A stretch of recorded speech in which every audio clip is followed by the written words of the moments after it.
Klimkówka w gwarze miejscowej Kliemkiwka do 1947 roku była wsią ukraińską, a jej nazwa prawdopodobnie pochodzi od imienia Klemens, zdrobniale Klimek. Początki wsi Klimkówka sięgają roku 1437, kiedy to była w posiadaniu Gładyszów. Pod koniec XVI wieku wieś liczyła 7 gospodarstw wołoskich i 1 sołtysie. W 1599 roku w posiadanie Klimkówki wstąpił Jan Potocki, który ponadto nabył od Samuela Branickiego Bielankę, Łosie, Nowicę, Kulkową i Leszczyny. W ten sposób powstał tzw. Kres Klimkowski, to jest zespół wiosek łemkowskich wspólnie zarządzanych, należących do jednego właściciela. Na przestrzeni XVII i XVIII wieku Kres Klimkowski jeszcze kilkakrotnie zmieniał właścicieli. Z tamtego okresu zachowała się księga sądowa Kresu Klimkowskiego, zawierająca ponad 1000 zapisów spraw.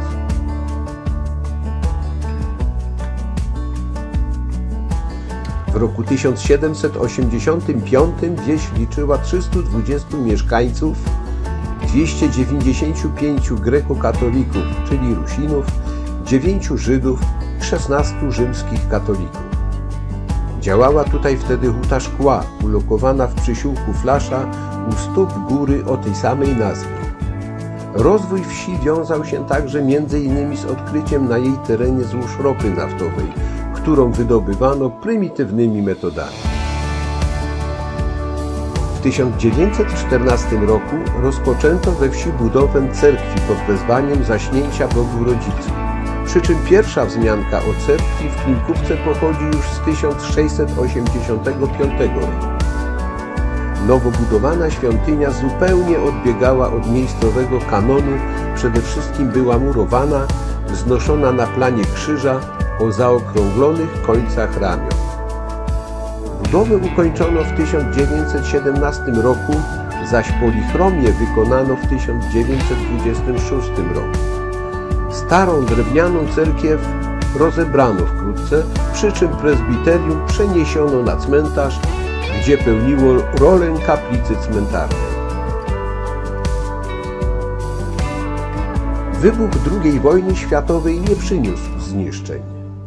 Po zakończeniu walk miały miejsce agitacje pośród mieszkańców odnośnie wyjazdu na wschód. W latach 1945–1946 wyjechało tam kilka rodzin. Pozostałych mieszkańców pochodzenia łemkowskiego wysiedlono w 1947 roku w ramach akcji Wisła. We wsi po wojnie pozostało jednak wielu Polaków. W latach 70. rozpoczęto w Klimkówce budowę zapory. Powodem tej budowy była ochrona przeciwpowodziowa Gorlic i terenów okolicznych. Budowa tamy trwała do 1994 roku. Do tego czasu ekshumowano m.in. zmarłych, a szczątki przeniesiono na cmentarz w Łosiu wraz z nagrobkami. Samą cerkiew murowaną wysadzono w powietrze 27 maja 1983 roku. Świątynię odbudowano na nowym terenie, jednak jej wygląd odbiegał w dosyć znaczący sposób od oryginału. Uratowano jednakże ikonostas ze zburzonej cerkwi i przeniesiono go do nowego kościoła, który służy obecnie wiernym obu obrządków. Zapora o szerokości od 300 do 800 metrów, długości 6,5 km i głębokości do 31 metrów przegrodziła dolinę w najwęższym miejscu, w którym rzeka Ropa przebija się między szczytami Kiczera, Żdżar i ubocz należących do tzw. Pienin Gorlickich. Wody z piętrzonego zbiornika zalały całą zabudowę dawnej wsi Klimkówka oraz dawną drogę z Ropy do Uścia Gorlickiego. Nowa szosa została poprowadzona po lewym brzegu doliny wysoko nad taflą wody. Jezioro pełni kilka ról. Przede wszystkim jest to zbiornik retencyjny przeciwpowodziowy, mający chronić przed skutkami powodzi m.in. Gorlice i Biecz. Ponadto woda z jeziora jest używana do celów przemysłowych, a także po jej uzdatnieniu jako woda pitna. Zapora wyposażona została również w turbinę wodną o mocy 1,1 MW na potrzeby produkcji energii elektrycznej. Zbiornik pełni także funkcję rekreacyjną. W okresie letnim działa tutaj pole kempingowe, są plaże, jest wypożyczalnia kajaków i rowerów wodnych, jest też szkoła windsurfingu. W ostatnich 2 latach uruchomiona została wzdłuż jeziora około 3,5-kilometrowa ścieżka rekreacyjna, która latem służy piechurom i rowerzystom, a zimą może służyć narciarzom biegowym.